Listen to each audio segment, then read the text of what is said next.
ఏంటిది? ఇంట్లోంచి వచ్చేసాను. పద, ఎక్కడికైనా వెళ్ళిపోదాం. ఎక్కడికి? ఎక్కడికైనా. Please Gautam, please.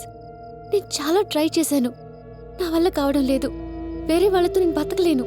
Sorry Vaishu, నాకు అలాంటి ఇంటెన్షన్స్ లేవని నీకు ముందే చెప్పాను. ప్రేమించేటప్పుడు ఈ లేపుకెళ్ళిపోవడాలు లేచిపోవడాలు చాలా ఇంట్రెస్టింగ్గా ఉంటాయి. కానీ పెళ్ళైన తర్వాత జీవితం అందంగా ఉండాలంటే ఆ పెళ్లి జరిగే విధానం మీద ఆధారపడి ఉంటుంది. పిచ్చిగా మాట్లాడుకో. నాకు తెలిసింది ఒక్కటే, నచ్చిన వాడిని పెళ్లి చేసుకున్నామా, వాడితో కాపురం చేస్తామా, జీవితాంతం భర్తతో పిల్లలతో హ్యాపీగా ఉన్నామా లేదా, అంతే. ఎవరికోసం ఇష్టం లేని వాడిని పెళ్లి చేసుకుని చస్తూ బతకలేను. మీరైనా చెప్పండి వీడికి. వీడేం మిస్ అవుతున్నాడో వీడికే అర్థం కావట్లేదు. ఇన్నాళ్ళు ఫ్యామిలీ ఉన్న అమ్మాయి దొరకలేదా అన్నావు, ఇప్పుడు దొరికింది కదా, తీసుకెళ్ళిపోవచ్చు కదా. ఎవడో కోరికేసుకుంటాడు ఏదో అన్నాడని నువ్వు బాధపడుతూ తను ఎందుకు బాధ పెడతావు? వైషు, నువ్వు బయలుదేరు. వీడు ఎందుకు? ఎవరిదిరా బాధ? ఎవరిది బాధ అంటే ఏంటో తెలుసారా మీకు? మనకు ఊహ తెలిసేసరికి మన చుట్టూ నాన్నే వాళ్ళు ఎవరూ లేకపోతే ఎలా బతకాలరా అని ఒక భయం కలుగుతుంది చూడు, దాన్ని బాధ అంటారు.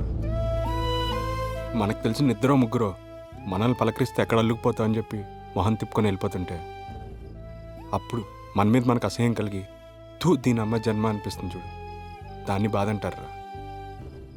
పండగలకి పబ్బాలకి మీరందరూ మీ ఫ్యామిలీ మెంబర్స్తో సరదాగా గడుపుతుంటే ఒక్కడనే రూమ్లో కూర్చొని బోర్మని ఏడుస్తాను చూడరా, దాన్ని బాధ అంటారా. నేను పడ్డాను రా అదంతా. ఇప్పుడు ఆ దరిద్రాన్ని అంతా తీసుకొచ్చి దీన్ని పంచమంటావా? అంటే ప్రేమించేటప్పుడు ఇదంతా తెలీదా నీకు? తప్పైపోయింది తల్లి, తప్పైపోయింది. తెలియకే తప్పు చేశాను, నన్ను వదిలే, నన్ను మర్చిపో, వెళ్ళు. నువ్వు మర్చిపోగలవా?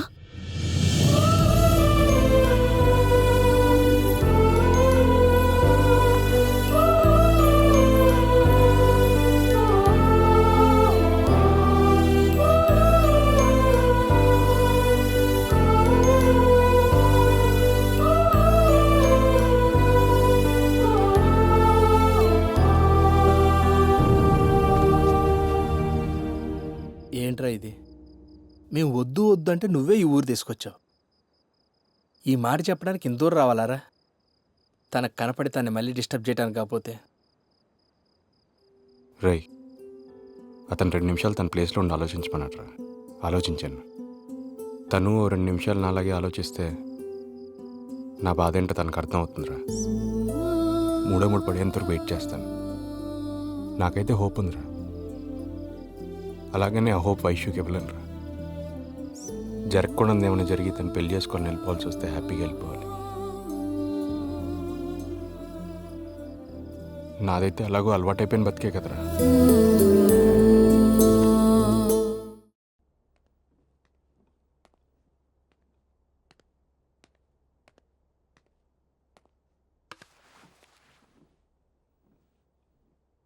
మళ్ళీ ఎందుకు వచ్చావు? నేను వెళ్ళిపోతున్నాను సార్. మీకోసారి చెప్పేద్దామని వచ్చాను. సార్ ఒక్క నిమిషం. గుళ్ళో నేను కావాలని గొడవ పడలేదు సార్. వైషు గురించి చెడ్డగా మాట్లాడితే తట్టుకోలేక గొడవ పడ్డాను. ఆ రోజు మిమ్మల్ని కలిసినప్పుడు ఒక మాట అన్నారు సార్, 2 నిమిషాలు నా ప్లేస్లో ఉండి ఆలోచించరా అని. ఆలోచిస్తే తండ్రిగా మీ బాధ ఏంటో అర్థమైంది. అందుకే అంతలా ప్రేమిస్తున్న వైషుని కూడా వదులుకున్నాను. ఇవాళ గుడిలో వాళ్ళని కొట్టింది కూడా మీ ప్లేస్లో ఉండే సార్. నా ప్లేస్లో నేను లేను సార్. నన్ను మీరు మళ్ళీ పిలవగానే చిన్న ఆశతో వచ్చాను సార్. నేను ఆలోచించాను కదా మీరు నాలాగా ఆలోచించకపోతారా అని. కానీ అది ఎప్పటికీ జరగదని ఇవాళే తెలిసింది సార్. ఎందుకంటే ఇన్నాళ్ళు మీకు నా మీద ఉన్న కోపం అనుకున్నాను సార్. కానీ అది అసహ్యం ఇవాళే తెలిసింది. కోపం అయితే తగ్గిపోతుంది, కానీ అసహ్యం పెరుగుతుంది తప్ప తగ్గదు సార్. నేను పుట్టినప్పటి నుంచి ఏ ఎఫెక్షన్స్ రిలేషన్స్ తెలియకుండా పెరిగాను సార్. అందుకే పెద్ద ఫ్యామిలీ అమ్మాయిని చేసుకుంటే అవన్నీ దొరుకుతాయని ఆశపడ్డాను. కానీ నా ఆలోచన నా ప్రేమను నాకు దూరం చేసేస్తుందని అప్పుడు నాకు తెలియదు సార్. చిన్నప్పటి నుంచి నేను చాలామందిని కొట్టాను, నన్ను చాలామంది కొట్టారు. నాకెప్పుడు ఏం అనిపించలేదు సార్. ఎందుకో మీరు కొట్టిన దగ్గర నుంచి బాగా ఏడుపు వస్తుంది సార్.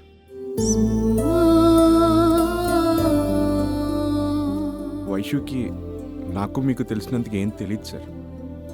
ప్రేమించుకున్నాం కదా, తప్పకుండా పెళ్లి చేసుకోవాలేమో అనుకుంటాను.